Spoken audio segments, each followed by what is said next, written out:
ایک روز ایک شخص کسی حکیم کے مطب میں جا بیٹھا اور حیرانگی سے تمام مریضوں کو دیکھنے لگا۔ جب سب مریض معائنہ کروا کر دوائی لے کر چلے گئے تو حکیم صاحب نے شفقت سے اس کی طرف دیکھا اور پوچھا، بھائی، آپ کا مطب میں آنے کا کیا مقصد ہے؟ میں آپ کی کیا خدمت کر سکتا ہوں؟ وہ بولا، حضرت، میں ایک سوال لے کر آپ کے پاس آیا ہوں۔ وہ یہ کہ بیماری کیا ہے؟ میں نے آپ کے مطب میں بہت سے مریض دیکھے جن کو معدے کی تیزابیت، دل کی بیماری، سانس لینے میں تنگی، شوگر، جگر کی بیماری، بلڈ پریشر اور کولیسٹرول وغیرہ کی بیماریاں درپیش ہیں۔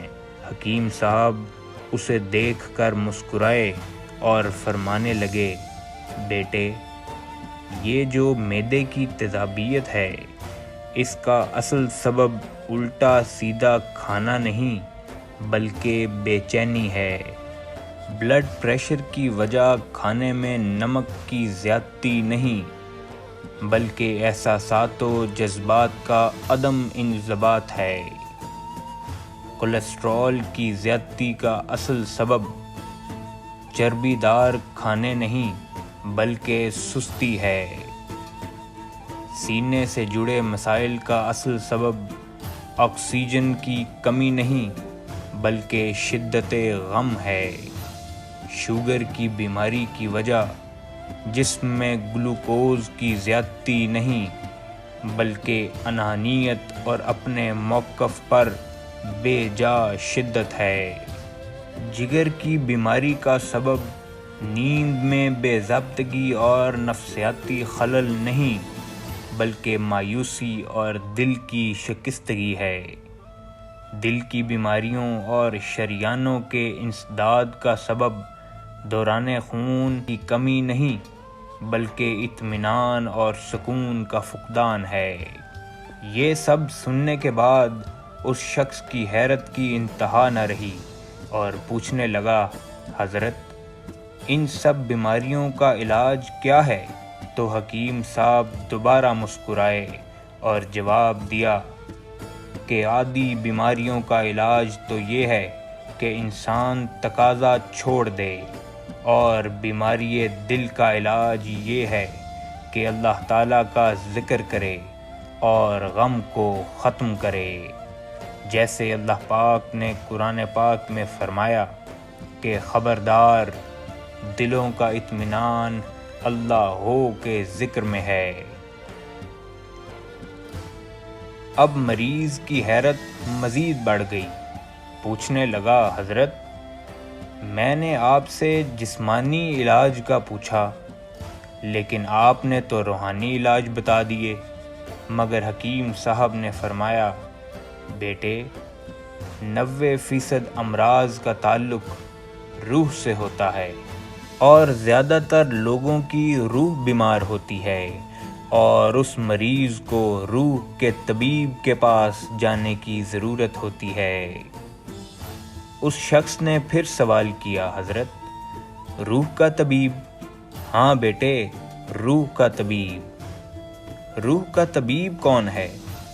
روح کے طبیب اللہ تعالیٰ نے انبیاء اور مرسلین کو بنایا جو اپنی ڈیوٹی ادا کر کے پردہ غیب میں جا چھپے، کیونکہ نبوت ختم ہو چکی ہے، اس لیے اس کار نبوت کی ڈیوٹی اولیاء نبھا رہے ہیں، وہ ان امراض کا علاج کرتے ہیں۔ اس شخص نے حیرت سے پوچھا، کیا آپ بھی ولی ہیں؟ تو حکیم صاحب نے جواب دیا، نہیں، میں تو خود مریض تھا لیکن میرے طبیب نے میرا کامل علاج کیا۔ اس شخص نے پوچھا، اچھا، تو طبیب کا نام بھی بتا دیجئے۔ حکیم صاحب فرمانے لگے، میرے طبیب کا نام سلطان محمد باہو ہے اور ہر آنے والے مریض کا علاج آپ بہت خوب فرماتے ہیں۔ اس شخص نے پھر سوال کیا، کہ آپ کے طبیب نے آپ کو کون سی دوا دی؟ حکیم صاحب نے جواب دیا کہ بیٹے، مجھے میرے طبیب نے دوائی میں اپنی پہچان دی۔ اس شخص نے پوچھا حضرت وہ کیسے؟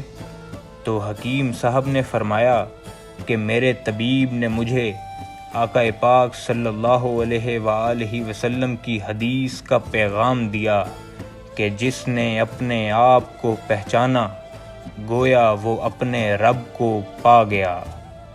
اس شخص نے پھر پوچھا آپ نے اپنے رب کو کس مقام پر پایا؟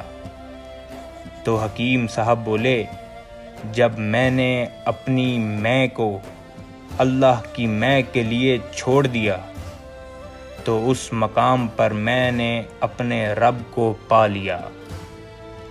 وہ شخص بولا حکیم صاحب اللہ تعالیٰ کی میں یعنی اللہ تعالیٰ کی مرضی کیا ہے؟ حکیم صاحب فرمانے لگے اے بندہ خدا، اللہ کی میں خود جناب محمد الرسول اللہ صلی اللہ علیہ وآلہ وسلم ہیں، اور وہی انسان ہے جو محمد الرسول اللہ صلی اللہ علیہ وآلہ وسلم کا پیروکار ہے۔ اس کے متعلق اللہ خود فرماتا ہے اگر تم میری محبت کے طلبگار ہو تو میرے محبوب کی اطاعت کرو، میں بھی تم سے محبت کروں گا۔ اللہ کی میں محمد ہیں، جو محمد کے قرب کی دوا پا گیا تو سب بیماریاں دور ہو گئیں۔ اس شخص نے پوچھا حکیم صاحب اگر برا نہ منائیں تو رہنمائی فرما دیں، کیا آپ ہی باہو ہیں؟ جواب میں حکیم صاحب مسکرائے، فرمایا نہیں بیٹے، میں باہو نہیں، لیکن باہو سے جدا بھی نہیں، کیونکہ محبت جب کامل ہو جاتی ہے تو میں اور تو کا فرق مٹ جاتا ہے۔ آئینہ دیکھنے میں نئی بات ہو گئی، ان سے ہی آج ان کی ملاقات ہو گئی، ان سے ہی آج